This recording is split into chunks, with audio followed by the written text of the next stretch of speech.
Here on The Colour of Country Life, we're catching up with Superintendent Mark Syrus from York and Mid-North Police. How are you, Mark? Morning, Ricky. It's great to be with you. And look, everything's before the courts still, but it would appear that a very wide range of offending and knocking off local sporting clubs and businesses might have come to an end. Yeah, look, it is, and it's quite an interesting case. What we've seen is over July and into September, we started to see a number of breaks on sporting clubs and businesses in the York Mid-North area. But interestingly enough, other areas across the state were experiencing the same type of offending.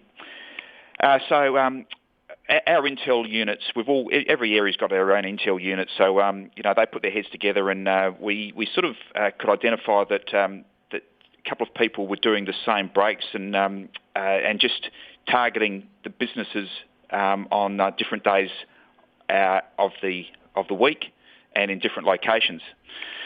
There was a total of 13 towns had been targeted across the state.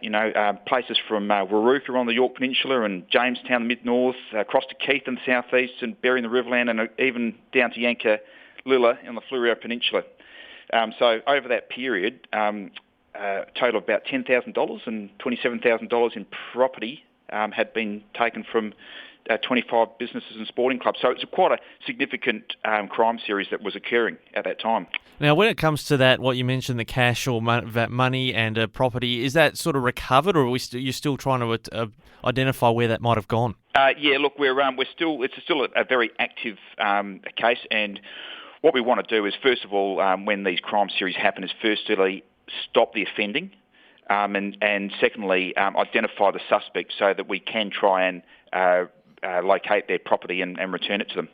All right, and when you look at this sort of series of crimes, and we put some information out there, I think when police were looking for, I guess, offenders in relation to this, Crime Stoppers, etc. I guess, first of all, it's important community members report these sort of crimes fairly quickly. Oh, look, it is.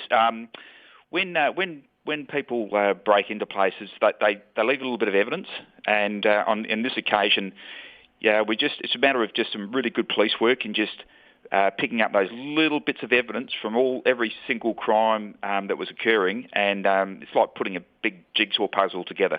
And fortunately, at the end of it, they identified two suspects, and they were arrested earlier on this month and before the court. And these two individuals based in the metropolitan area and, charged with these offences, but would it seem that they've deliberately targeted regional businesses? Is there a concern more broadly for police about the adequacy of security in regional sort of sporting clubs and businesses? Look, we see it daily. They're called soft targets, and fortunately, we live in a real safe society, but sometimes that makes people a bit complacent.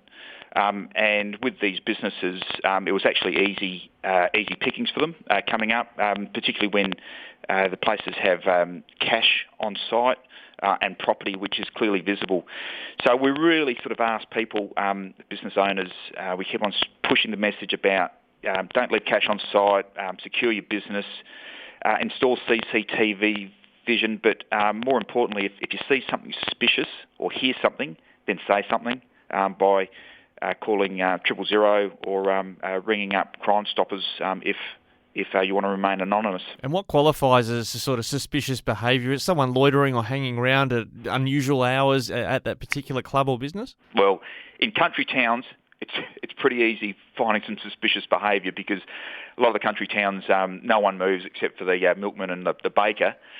So when you see another car just cruising around town, that would raise our suspicion. So we've got police officers in all the regional areas on duty or can be recalled at very short notice.